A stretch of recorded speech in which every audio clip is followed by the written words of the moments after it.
in a great analogy of this movement and see the playfulness of this. It's like being chased in life by imaginary bees. Imagine yourself walking down the street thinking you're being chased by bees that aren't there. All chaotic. And nothing's actually happening. But you can see how if one believes that they're being chased by bees, they'll respond as if that's what's happening. And this is the value of satsang, being able to come and rest and recognize, oh, wait, that's not actually happening. That's not really what's going on.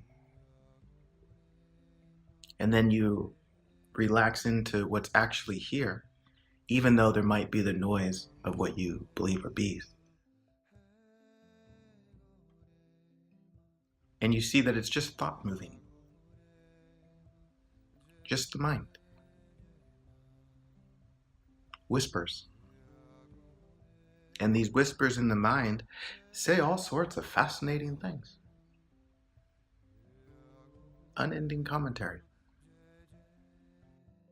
The fundamental challenge in the mind is the idea that its content is personal in the way that you think the bees are attacking you. And so what do? You defend yourself.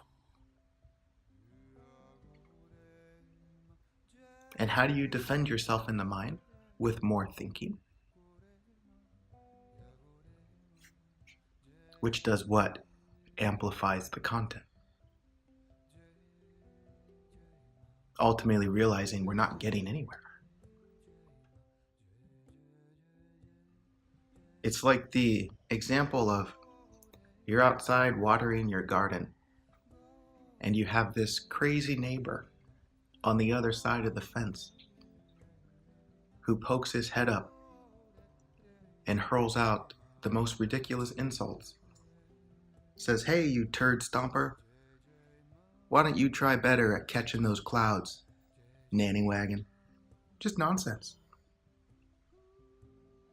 And what happens if you think he's talking about you? You get defensive. You start strategizing. How can I destroy him? What happens if you argue with his insult? He comes up with more. You start playing his game. And what happens if you recognize it's just the crazy neighbor? You say, thank you. You're so cute. Thank you so much. And he goes, oh, okay. No fight.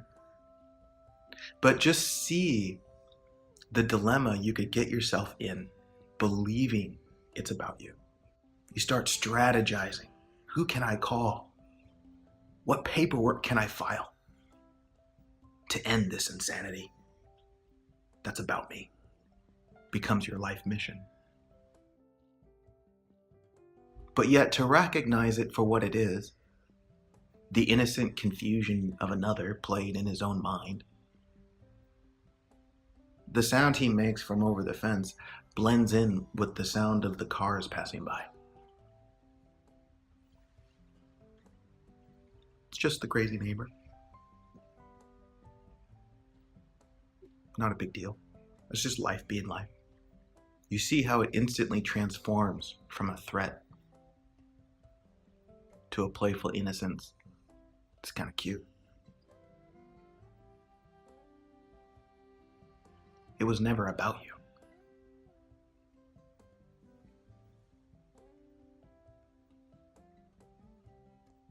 It's important to see the nature of the mind's commentary. That anything that moves in the mind can never be talking about you. In the same way that no idea, no label can define anything. Recognize that the mind's content is simply speaking to the mind's content. The mind is commenting on its own creation. It's not actually speaking to anything about life. The mind creates something in life that's not really there and then comments on that.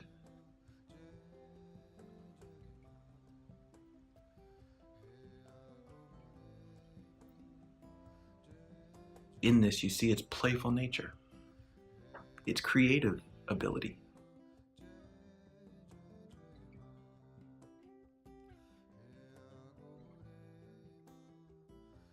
When you take its content seriously, you then have to defend yourself. You engage a battle. The question is this necessary? Is it necessary to argue with the crazy neighbor?